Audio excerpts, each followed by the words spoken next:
Scroll disclaimer. This story is a fictional narrative crafted for emotional impact and storytelling purposes.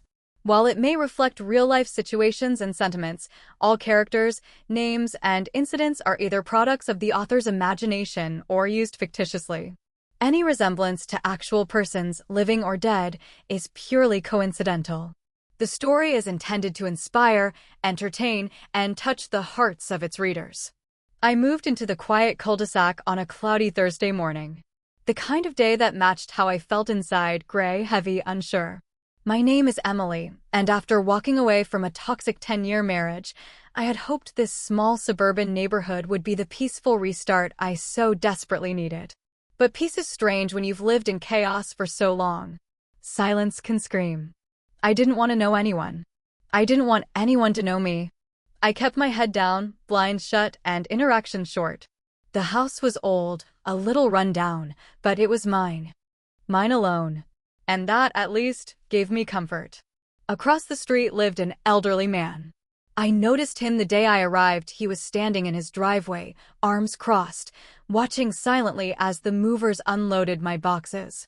His eyes followed every movement, not in a threatening way, but not warmly either. He was always there, trimming his hedges, hosing his driveway, reading a newspaper on his porch. And always watching. It irritated me more than it should have. Was he judging me? Did he know why I was here? I avoided eye contact. I avoided everyone. I came and went like a ghost. 2 weeks in, I started to grow suspicious. My trash can would mysteriously roll back to the side of the house before I woke up.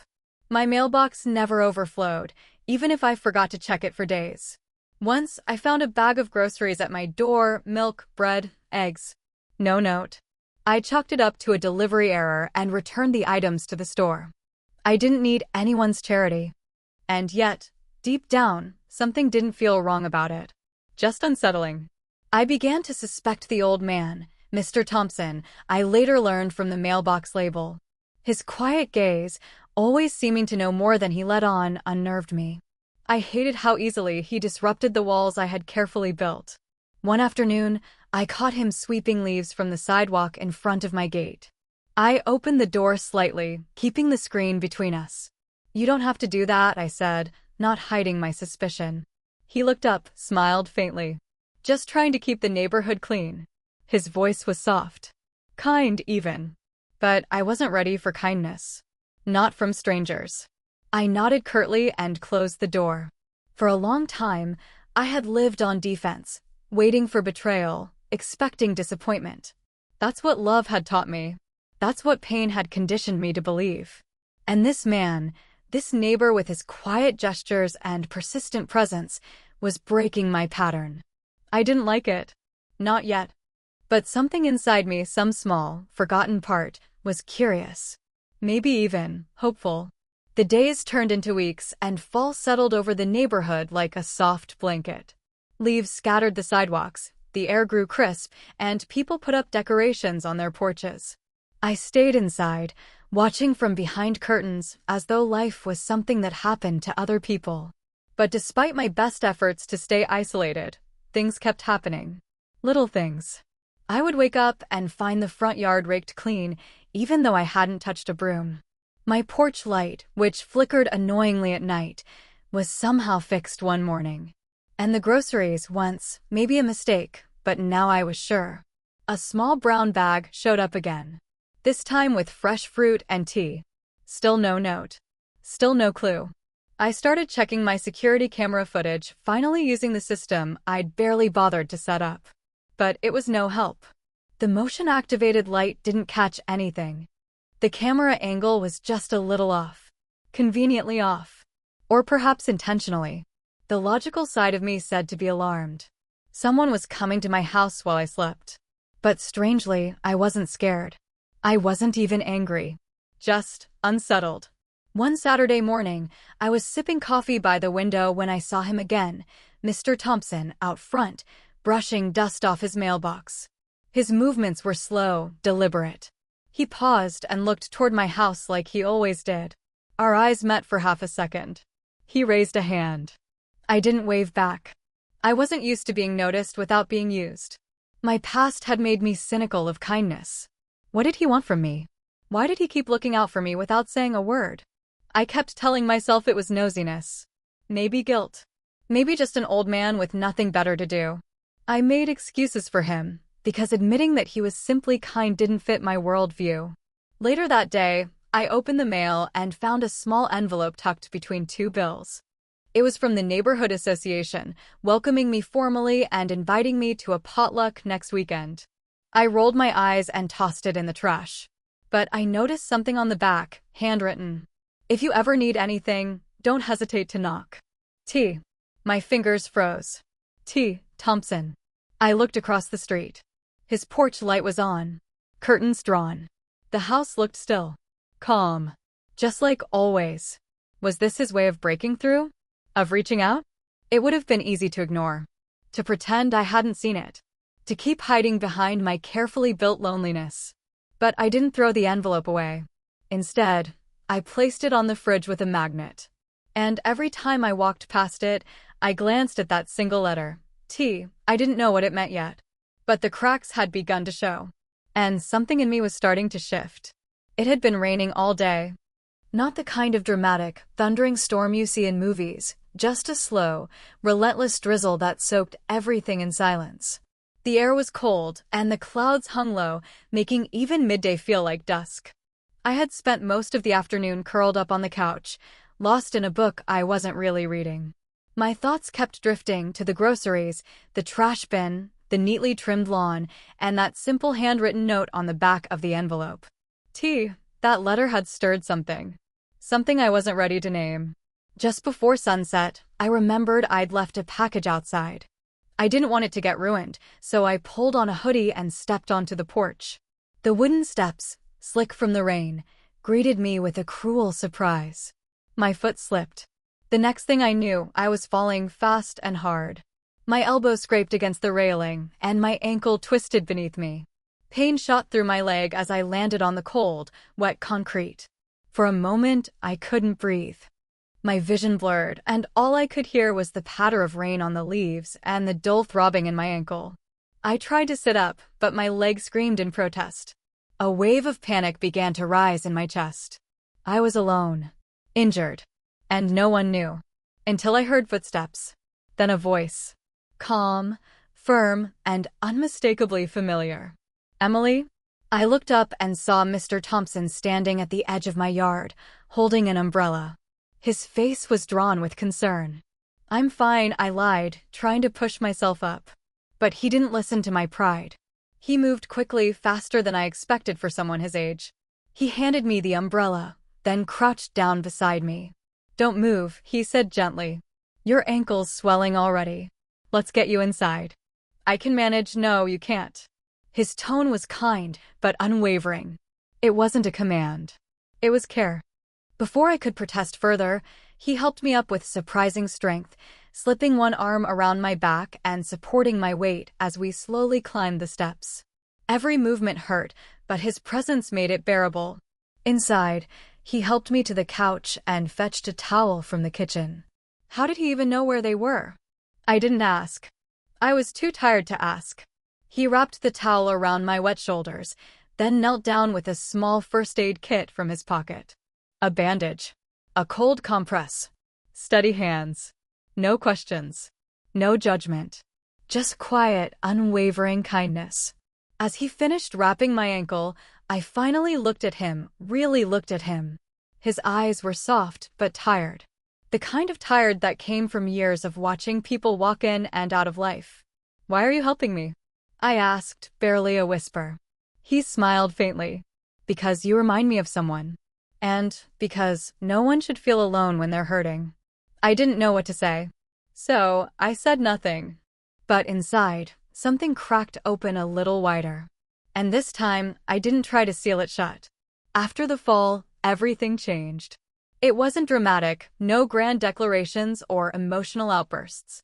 But a quiet shift had taken place, like a curtain lifting just enough to let a sliver of light in.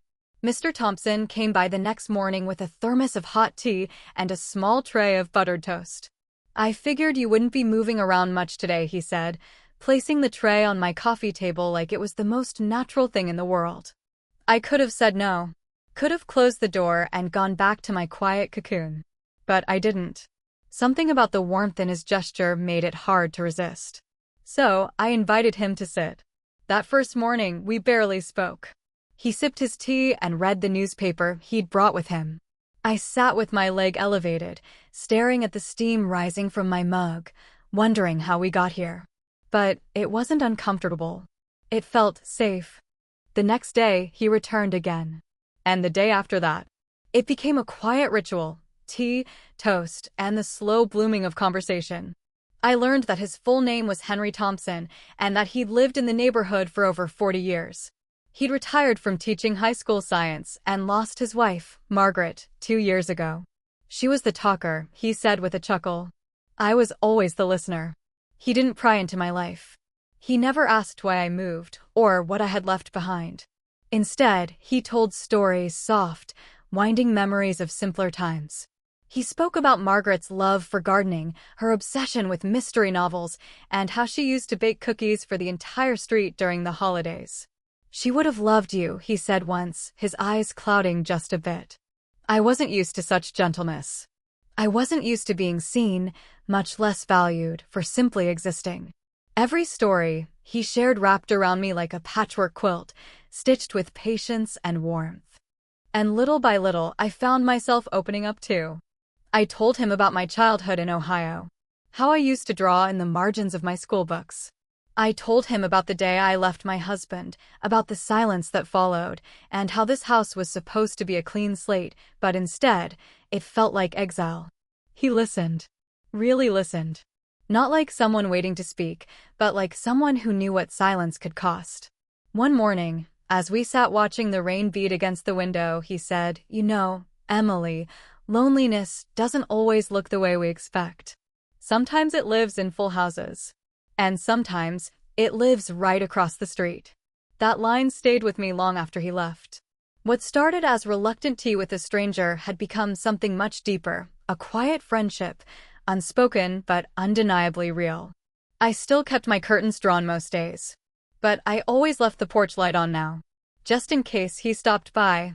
It was a crisp Sunday afternoon when Mr. Thompson invited me over for tea at his place.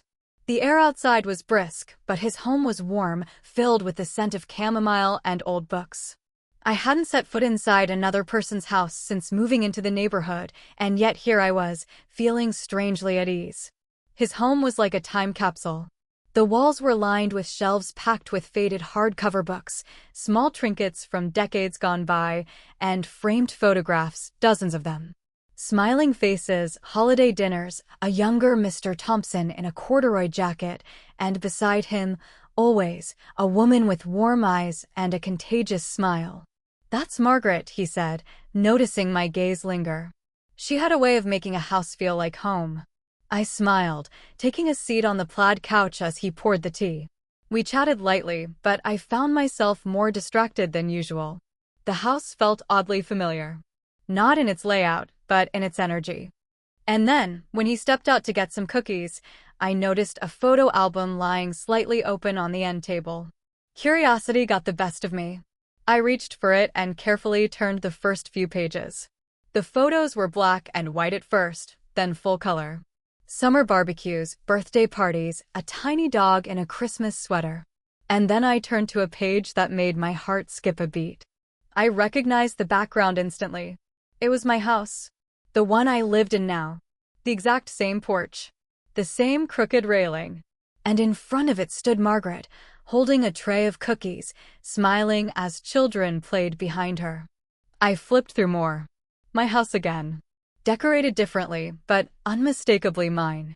A Christmas tree in the window. Margaret reading a book by the fireplace. Mr. Thompson returned and saw the album in my lap. He didn't flinch. He sat beside me quietly and said, "We bought that house in 1981. Lived there for almost 40 years. Every memory we made was in those rooms." I felt a lump in my throat. "I didn't know," I said softly. "You weren't supposed to," he replied, not with sadness, but peace. After she passed, I couldn't bear to stay there. The house felt empty without her. So I moved across the street. Just far enough to breathe, but close enough to still feel her nearby. His voice trembled slightly. When I saw you move in, alone and guarded, something about you reminded me of her. Not just the way you look, but the way you carry pain. Quietly. Like you're trying not to disturb the world. I didn't know what to say. His words sank deep, reaching parts of me I thought I had buried forever. That's why you helped me? I asked. He nodded.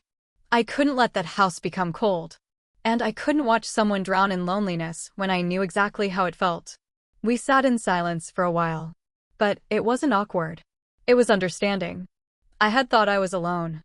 But someone had been quietly keeping me afloat all along. For weeks after that afternoon in Mr. Thompson's home, things between us grew even more comfortable, more natural. He came over nearly every day, sometimes with tea, sometimes with stories, and sometimes with nothing at all but a quiet presence. And I welcomed it.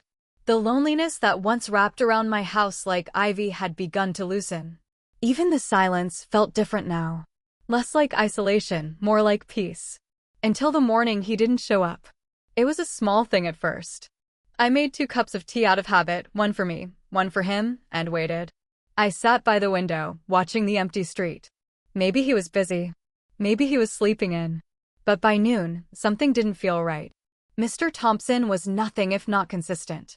The kind of man who watered his lawn at 6 a.m. sharp and brought the mail in before the delivery truck had even pulled away. But his curtains were still drawn. The newspaper was untouched on his porch. And his front light, normally off during the day, was still glowing faintly in the gray light. By evening, I was pacing. I debated knocking. I didn't want to intrude. But the worry gnawed at me, sharper with every passing hour. The next morning, the newspaper was still there. That was the moment I acted. I crossed the street, heart pounding. I rang the bell once, then knocked firm but careful. No answer. I tried again. Still silence. Then I noticed the door was slightly ajar. Panic shot through me like ice. Mr. Thompson? I called out, stepping carefully into the foyer. It's Emily. The house was still. Too still. I called 911. The next few hours passed in a blur of flashing lights and hushed voices. Paramedics came, neighbors gathered at a distance, and I stood in the middle of it all, numb. They told me he had suffered a heart attack. He was alive, barely, but unconscious when they found him collapsed near the back hallway. They took him to the hospital. And just like that, the quiet rhythm I had grown used to was shattered. The next morning felt heavy. Too quiet again, but not the kind of quiet I had made peace with. This was the aching kind. The kind that clung to your skin and refused to let go. I didn't realize how much of my healing had been tied to him until he was gone. Gone from the porch. Gone from the teacups. Gone from the quiet reassurance of a presence across the street. I visited the hospital that evening. They allowed me in briefly.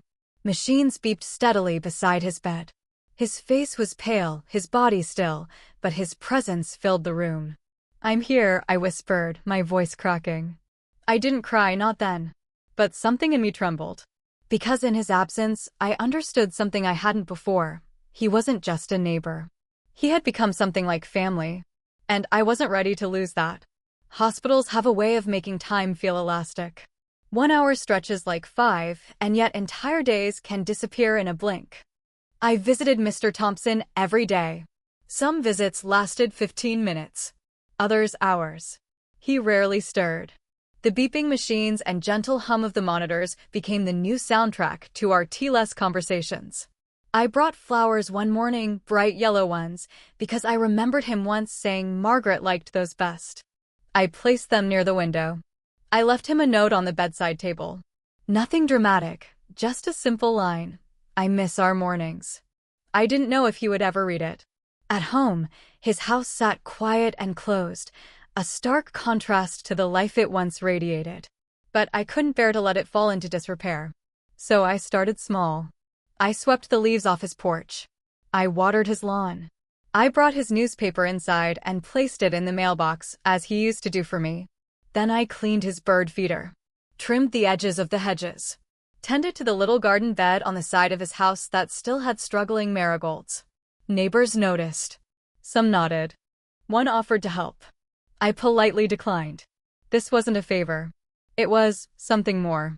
One evening, I stood in his driveway, hands covered in dirt, as the sun dipped behind the trees. I looked at his house, then mine, and for the first time, the space between them didn't feel like a distance. It felt like a bridge. A few days later, I sat in his hospital room, reading aloud from one of his favorite mystery novels. His breathing was slow, steady. I liked to believe he could hear me, even if he didn't respond. At one point, I paused, looked over at his frail hands resting on the blanket, and whispered, "I never told you, but you saved me." The words were hard to say. Not because they weren't true, but because I'd spent so long pretending I didn't need saving. But I did. And he had. Not with grand gestures or dramatic moments, but with patience. With small acts of goodness I didn't know how to accept at the time. Giving back to him wasn't about repayment. It was about returning warmth to the very soul that had offered it so freely. A week into his hospital stay, I noticed his eyes twitching. Then, one afternoon, as I rearranged the flowers by the window, I heard a faint, raspy voice behind me. "You made it yellow in here." I turned around, nearly dropping the vase. His eyes were open, blinking slowly, weakly, but unmistakably alive. "You're awake," I said, barely breathing. He smiled, faint and crooked. "Couldn't leave you alone, could I?" Tears stung my eyes, but I laughed through them. "No, Mr. Thompson. Not again." In that moment, I knew something with absolute certainty. We weren't just neighbors anymore. We were two people who had rescued each other. Mr. Thompson came home 2 weeks after waking up. The hospital released him under strict instructions, limited movement, plenty of rest, and daily medication. He walked slower now, leaned on a cane, and needed help with the smallest tasks. But his mind was sharp, his spirit still warm, and his humor intact. I told the doctors I had a nosy neighbor who wouldn't leave me alone. He joked on his first morning back, sipping tea on my porch instead of his own. I smiled, glad to see the light hadn't gone out in him. I'd spent the days before his return cleaning his house from top to bottom. Not out of pity, but respect. The man who had quietly looked after me for months deserved to come home to a place that felt loved. I even placed a small bouquet of yellow flowers in the center of his kitchen table, just like Margaret would have. Our roles had shifted, yes, but not reversed. We weren't caretaker and patient. We were something more balanced now. We were, without question, family. The street had taken notice too. Neighbors who once barely waved started saying hello more often. Mrs. Jenkins from 3 doors down brought over homemade soup. A teenager from the end of the block offered to mow Mr. Thompson's lawn. His kindness had created ripples, and now those ripples were coming back to him. One evening, as the sun dipped below the rooftops and painted the sky in soft orange, I found myself sitting on my porch alone, a cup of tea warming my hands. I looked across the street. His living room light was on, and in the window, Mr. Thompson sat in his favorite chair, the curtains pulled back, a book in his lap. He looked up, and our eyes met through the glass. He raised his cup. I raised mine. It was a small moment. Quiet. Simple. But it said everything. It meant, "I see you. I'm still here. You're not alone." It struck me then how deeply life had changed, not in loud, dramatic ways, but in the soft shifting of heartbeats. The woman who had arrived in this neighborhood hiding behind curtains and silence had found comfort in unexpected kindness. I had built walls, and an old man with patient eyes had helped me take them down, one gesture at a time. My world had expanded through tea and stories, through silence and care, through unspoken understanding and a light left on in the window. And now I left mine on too. Not out of habit, but as a beacon. In case someone else, somewhere, needed to see it. Because love doesn't always arrive the way you expect. Sometimes, it's a neighbor with a quiet heart. And sometimes, all it takes to change your life is someone who notices. 40.